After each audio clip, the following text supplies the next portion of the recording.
Hello friends, હું જ્યોતિ ગજ્જર સુરતથી. આજે હું તમારી સાથે નાસ્તા માટે વઘારેલા લસણિયા મમરાનો ચેવડો કેવી રીતે બનાવવો એની રેસીપી શેર કરીશ. એકદમ ક્રિસ્પી કુરકુરો આ ચેવડો ખાવામાં બહુ જ ટેસ્ટી લાગે અને ઘરમાં હોય એ જ સામાન વાપરીને ઓછી મહેનતે ઓછા ટાઈમમાં બનાવી શકાય. તો ચાલો આજની આ મજેદાર રેસીપી શરૂ કરીએ. ચેવડો બનાવવા માટે 150 ગ્રામ મમરા લીધા, એને ચાળીને સારી રીતે ચોખ્ખા કરી લીધા. સાથે 50 ગ્રામ મકાઈના પોહા અને 50 ગ્રામ કાચા સિંગદાણા લીધા. હવે સૌથી પહેલાં મમરા શેકી લઈએ. એના માટે એક કઢાઈ લઈને સ્ટવ ઉપર ગરમ કરવા મૂકી દીધી. ત્યાં ગેસ ફ્લેમ લો ટુ મીડિયમની વચ્ચે રાખું છું.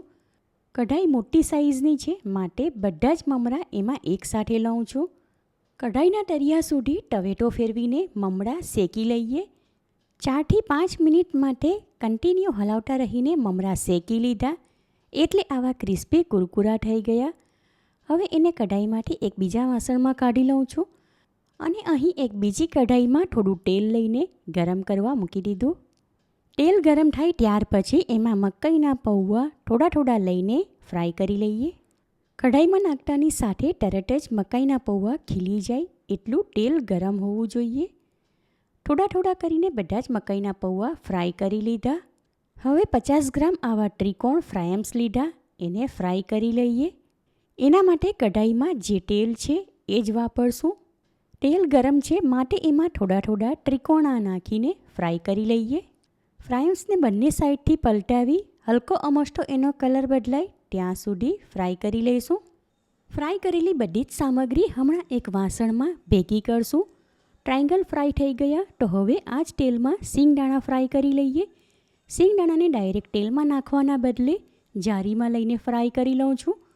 એનો કલર બદલાયો ત્યાં સુધી એને ફ્રાય કરી લીધા. હવે એમાં કઢી લીમડાના પાન ઉમેરું છું. કઢી લીમડાના પાનનો કલર બદલાયો ત્યાં સુધી એને પણ ફ્રાય કરી લીધા. સિંગદાણા અને કઢી લીમડાના પાન આગળ ફ્રાય કરેલી સામગ્રી સાથે ભેગા કરી દઉં છું. કઢાઈમાં 2 ટેબલસ્પૂન જેટલું તેલ રાખીને બાકીનું કાઢી લીધું. ગેસ ફ્લેમ બિલકુલ લો તરફ કરી દઉં છું કારણ કે હમણાં તેલ ગરમ છે. એમાં 1 ટીસ્પૂન ઝીણું ક્રશ કરેલું સૂકું લસણ ઉમેરીને મિક્સ કરી લઈએ.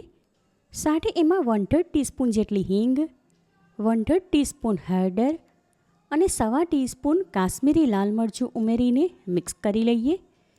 થોડી વાર માટે મસાલો સાંતળી લીધો. હવે એમાં શેકીને રાખેલા મમરા ઉમેરીને મિક્સ કરી લઈએ.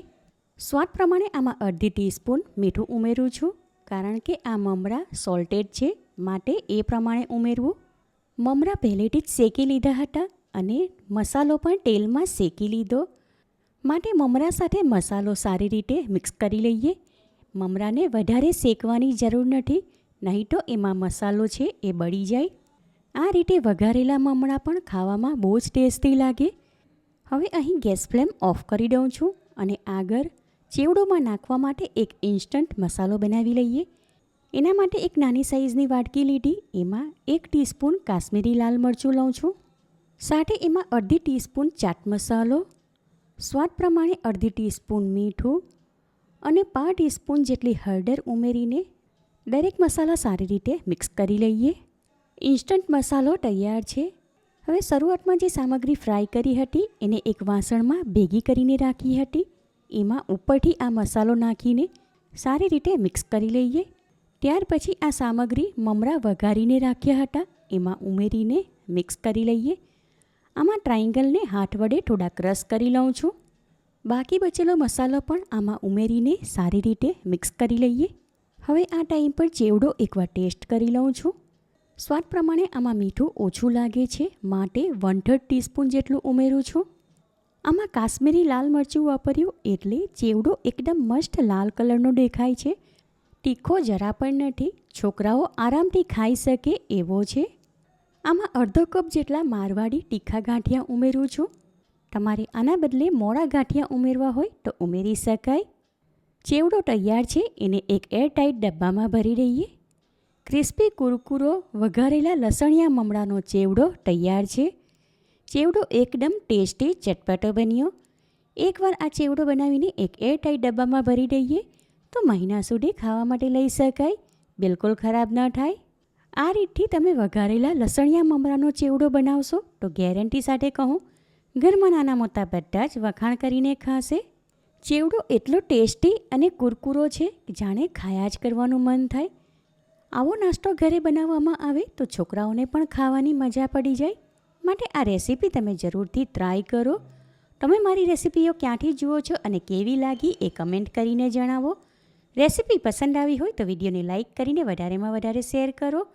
ચેનલ પર નવા હોવ તો સબસ્ક્રાઈબ કરીને બાજુમાં આપેલા બેલ આઇકન પર ક્લિક કરો, એટલે આવનાર દરેક નવી રેસીપીઓની જાણકારી તમને મળતી રહે.